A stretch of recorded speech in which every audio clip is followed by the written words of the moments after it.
আসসালামু আলাইকুম। নিয়মিত বাংলা সংবাদ আপনাদের স্বাগতম। শুরুতে থাকছে শিরোনাম, এরপর বিস্তারিত। বিবিসির চাঞ্চল্যকর অনুসন্ধান, হাসিনার নির্দেশ, যেখানে পাবে ওদের গুলি করে মারবে।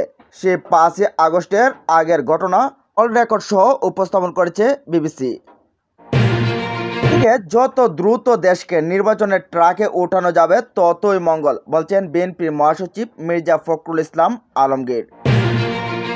এবং সবশেষ জানিয়ে দেব, চীন, পাকিস্তান ও বাংলাদেশের ঘনিষ্ঠতা ভারতের নিরাপত্তার জন্য বড় হুমকি।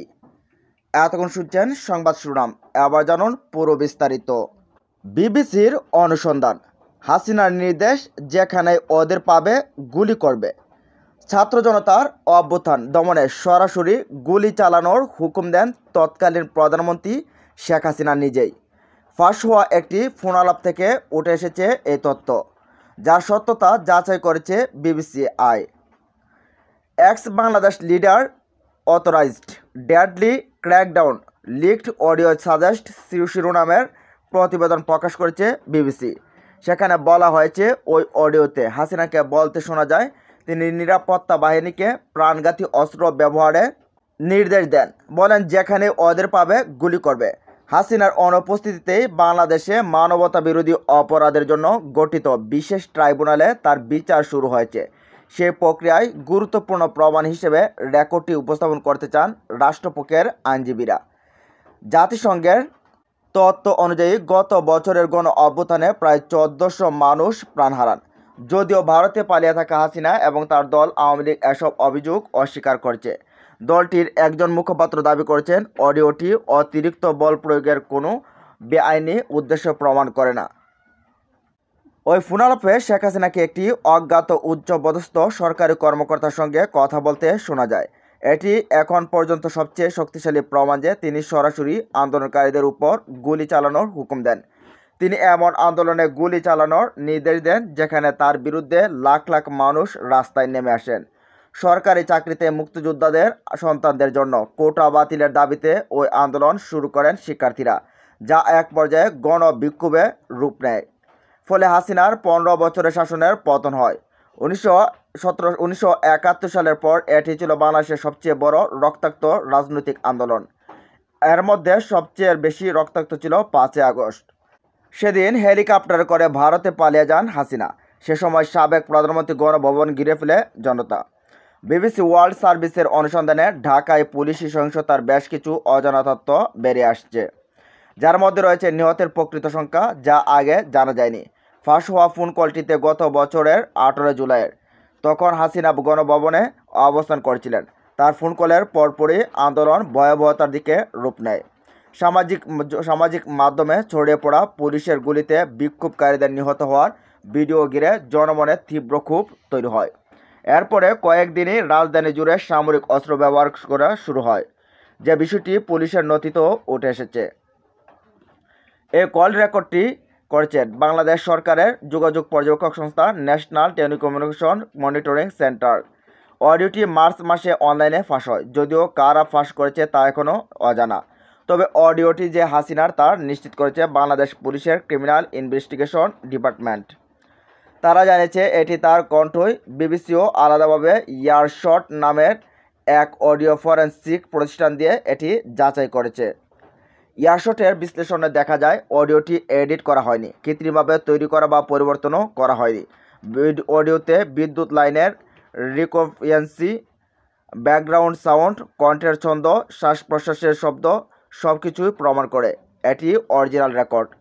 বাংলাদেশের আন্তর্জাতিক অপরাধ ট্রাইব্যুনালের পরামর্শদাতা ব্রিটিশ মানবাধিকার আইনজীবী টবি ক্যাটম্যান বলেন, এই রেকর্ডগুলো গুরুত্বপূর্ণ, এগুলো পরিষ্কার ও যথাযথভাবে যাচাই করা হয়েছে আর অন্যান্য প্রমাণের সঙ্গেও মিল আছে।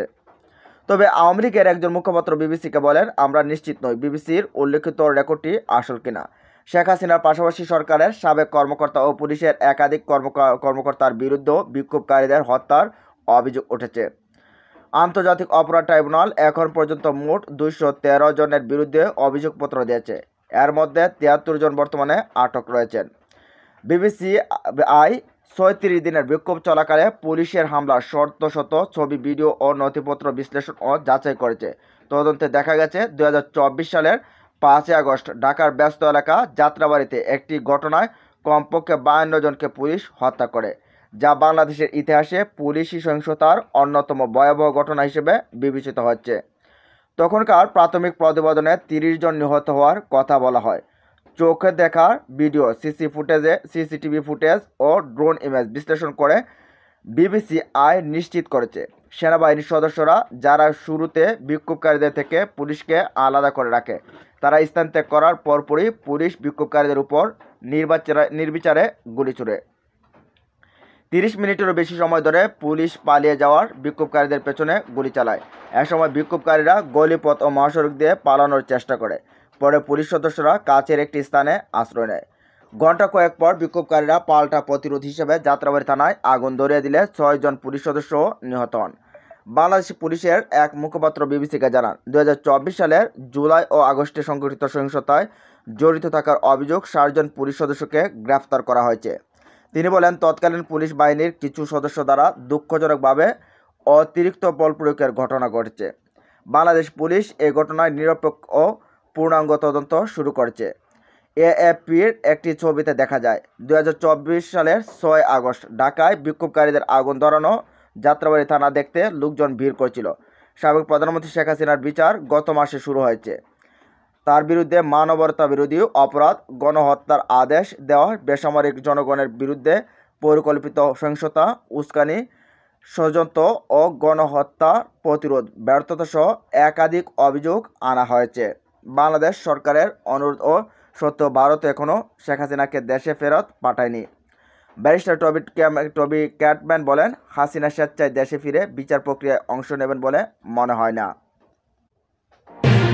এদিকে যত দ্রুত সম্ভব দেশকে নির্বাচনের ট্র্যাকে ওঠানো যায় ততই মঙ্গল বলে মন্তব্য করছেন মির্জা ফখরুল ইসলাম আলমগীর। বুধবার রাজধানীর নিউরো সায়েন্স হাসপাতালে চিকিৎসাধীন বিএনপি চেয়ারপারসনের উপদেষ্টা অধ্যাপক আব্দুল কুদ্দুস ও অধ্যাপক সিরাজ উদ্দিন আহমেদকে দেখার পরে সাংবাদিকদের এক প্রশ্নের জবাবে এ মন্তব্য করেন তিনি। সকাল 11:30টায় আগারগাঁয়ে national institute of neuroscience and হসপিটালে চিকিৎসাধীন অধ্যাপক আব্দুল কুদ্দুসকে দেখতে যান বিএনপি মহাসচিব মির্জা ফখরুল ইসলাম আলমগীর। তিনি চিকিৎসকদের সঙ্গে তার সর্বশেষ অবস্থা সম্পর্কে অবহিত হন। এরপরে একই হাসপাতালে চিকিৎসাধীন অধ্যাপক সিরাজ উদ্দিন আহমেদকেও দেখতে যান মির্জা ফখরুল। এক প্রশ্নের জবাবে বিএনপি মহাসচিব বলেন, একটা কথা বলতে চাই, গণতন্ত্রের সবচেয়ে বড় শক্তি যদি কেউ থাকে সেটা হচ্ছে বিএনপি, এবং সবচেয়ে বেশি লড়াই করে থাকে গণতন্ত্রের জন্য সেটাও বিএনপি। বাংলাদেশে একদলীয় শাসন ব্যবস্থা থেকে বিএনপি নিয়ে এসেছে বহুদলীয় গণতন্ত্রের এবং পরবর্তীতে সংসদীয় গণতন্ত্রের।